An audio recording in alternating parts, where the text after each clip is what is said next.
আগামী কয়েকদিনের মধ্যে যে কোনো সময় ইরানে সরাসরি হামলা চালাতে পারে যুক্তরাষ্ট্র। দেশটির শীর্ষ কর্মকর্তারা এই বিষয়ে সব ধরনের প্রস্তুতি নিচ্ছেন। মার্কিন কর্মকর্তাদের বরাত দিয়ে এমন তথ্য নিশ্চিত করেছে সংবাদ মাধ্যম ব্লুমবার্গ। সেখানে আরো বলা হয়, উত্তেজনা এখনো বিবর্তিত এবং এটি পরিবর্তন হতে পারে। কিছু কর্মকর্তা বলেছেন, চলতি সপ্তাহে ইরানের সম্ভাব্য হামলা হতে পারে।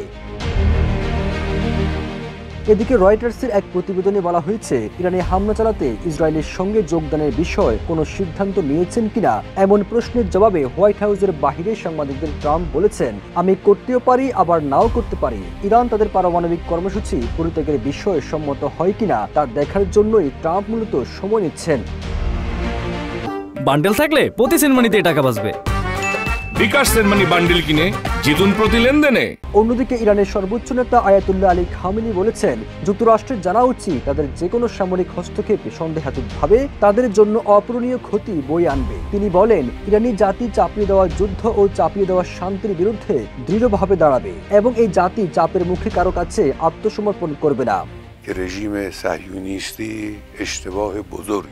এদিকে বৃহস্পতিবারও ইসরায়েলকে লক্ষ্য করে আবারও সিরিজ ক্ষেপণাস্ত্র ছুড়েছে ইরান। ইসরায়েলের প্রতিরক্ষা বাহিনী এই তথ্য নিশ্চিত করেছে। আইডিএফ বলছে, তারা ইরান থেকে ছোড়া ক্ষেপণাস্ত্র চিহ্নিত করেছে। হামলার সঙ্গে সঙ্গে ইসরায়েল জুড়ে সাইরেন বাজতে শুরু করেছে। পরবর্তী নোটিশ জারি না করা পর্যন্ত জনগণকে আশ্রয় কেন্দ্রে অবস্থান করার আহ্বান জানিয়েছে ইসরায়েলের প্রতিরক্ষা বাহিনী।